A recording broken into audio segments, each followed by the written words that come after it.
never give in. Never, never, never.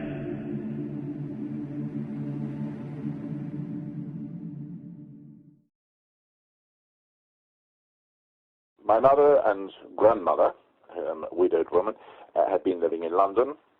At a point, I don't know the precise date, but just prior to the war, so I think I'm talking about 36, 38, they moved to a small house in a village called Sevenhampton, which is very close to Coleshill. Became socially acquainted with the family who owned Coleshill. And indeed, the lady of the house became my godmother. There was a close social contact there. When the BEF were evacuated, my mother was involved in, shall we say, unskilled nursing of BEF troops as they were brought into the Wiltshire area, if you see what I mean. So she did a bit of that. Quite where that happened, I'm not sure. Maybe even Coleshill was one of the places where that sort of essential reception of the troops happened. So she had done a bit of, in inverted commas, nursing. She was identified as as somebody who could do this ATS signals work. She was sent off to OCTU, Officer Training Unit, in Edinburgh. She describes the place as a disused prison. Quite interesting. What that place was precisely, I don't know. And she often used to talk about how strange it felt for a young woman being in uniform in Edinburgh during her OCTU training. And then, basically, the cloud came down, that is to say, she would not talk about what really happened next. Coleshill was referred to, but more in social conversation, not in linking to her wartime work. Like all of them, she was sworn to secrecy, and by and large, did keep her mouth shut. Anyhow, at some point, she was posted down to Harrietsham in Kent.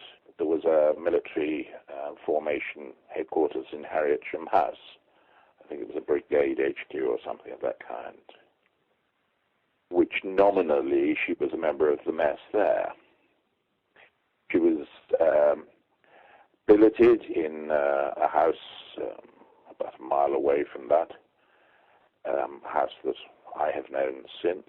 I knew the family that lived there for a while. And she and a number of women, I don't know the number, I suspect not more than about 3 or 5 of them, did their work down a hole, which I think some interested parties like yourself have investigated. I roughly know where it is. I know my father took me there on one occasion. I must be careful not to imagine what I'm saying, but I think I was shown a hole in the ground or a place which was the entrance to their bunker there. But it was when I was fairly young. I'm now 66, and I don't recall that particularly well. I remember looking up into a tree up which the transmission aerial had been wound. So essentially, that is my mother's, shall we say, thread. Then my father, one of the sons of quite a large farming business in the Sittingbourne area, fruit growing and so on in that area. But they also had a farm at a village called Frinstead, which is close to Harrietsham, up on the Downs, which meant that my father frequently had to go and supervise activity there. He was recruited, I know not by who, to become involved. Like all those in reserved occupations, of course, he would have been eligible for Home Guard type duties. And it was under that guise that he got up to his mischief. I remember as a child, it was always strange how my father was acquainted with people, strangely acquainted with certain people, which sort of didn't add up. That is to say, they weren't perhaps part of our social circle. Yes, that's right. And even I, as a youngster, could perceive that strangeness.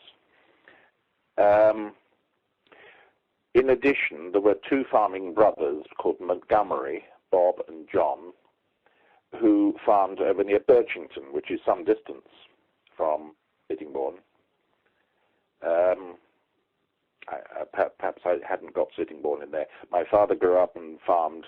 The base was at Babchild, which was a village just outside Sittingbourne. I'm talking about the farming, right? I'll come back to the operations base in a moment. Anyhow, there were the Montgomery brothers who farmed, and so they were presumably similar. Yeah, they were a year or two older than my father, I think. Anyhow, they farmed over at Birchington. I could never understand why the hell they were acquainted. My father was acquainted with them.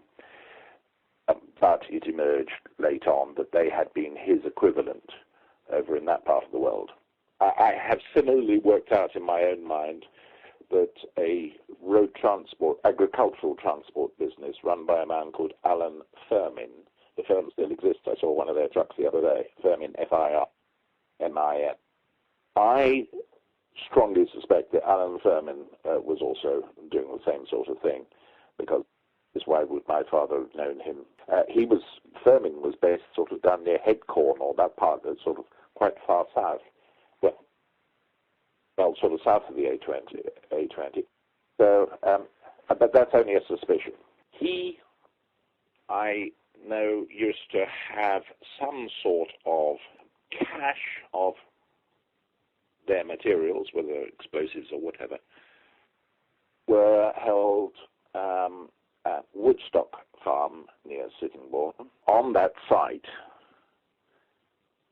there was a place that my father referred to once or twice, and I'm pretty sure that's where they kept all their kit. I presume that my father was trained at Coles Hill. My father, in his later years, they're both dead, but both parents are dead now, he'd sort of allow himself to say that he had been trained in unarmed combat and that kind of thing, the kind of thing that they were shown at Coles Hill. But he didn't want to talk about it. Part of his training had been to be able to track down radio transmitters in order to be able to go and bomb them. To practice doing this, in practicing doing this, they managed, believe it or not, to identify a transmitter up above Frinstead, up above Harwich. Let's cut to the chase. Back down where my mother was transmitting from. So I don't know the physical area in which my father operated. I don't. But all I can tell you is if, for instance, Woodstock was the base, we are talking about, as the crow flies, 6 or 7 miles. Anyhow, as I understand it, he and his mates, he learned how to locate these transmitters, and did. And, basically found my mother and her colleagues. Anyhow, having found them, let's be fair, my father and whoever was with him, they'd found some pretty girls, and my father was a cherry grower, and clearly a tray of juicy red cherries goes down pretty pretty well with the girls. So clearly the operating team, of which my father was a part, knew their communications counterparts rather better than I suspect the system planned. So quite when their first, the discovery happened, I do not know.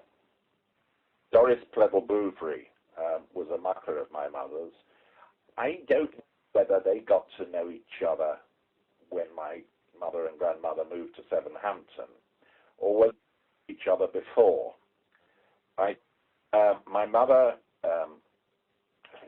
the background to my mother was that my grandfather had been the advisor to the Sultan of Johor in the Malay States. And he died, my mother was only 7, while my grandmother and my mother were in England. Basically, my mother was being put into a boarding school. And so my grandmother never went back. So they, shall we call it ambassadorial circles. My mother was presented at court, as ladies of a certain station were. I'm pretty sure that Doris Plevel-Bouverie was similarly presented at court. Now, I certainly haven't thought of this thought before, but it's just occurring to me that if they were both presented in the same season, debutante season, that they may have been mates before. White Post is literally what it says. It's a crossroads up on the top of the downs above Harwich and Hollingbourne. There's a road parallel with the A20, but up on the downs, and there's a cross along that. And the signpost in the middle of the crossroads had a white post. And further along, at the top of Hollingbourne Hill, there is black post, which was unusual because the road direction signs, when they were made of wood in the old days, they were 1 foot white, 1 foot black, 1 foot white. Yeah, but these two, for reasons I don't know, where one was all white and one was all black. And she didn't go there very often, I think.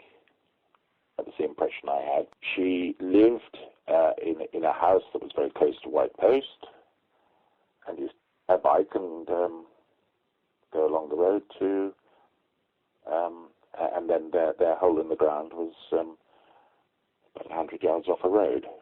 So Black Post is at the top of Hollingbourne Hill, and to the east, therefore to your right, you've got Harwich Hill connecting the A20 with this lane.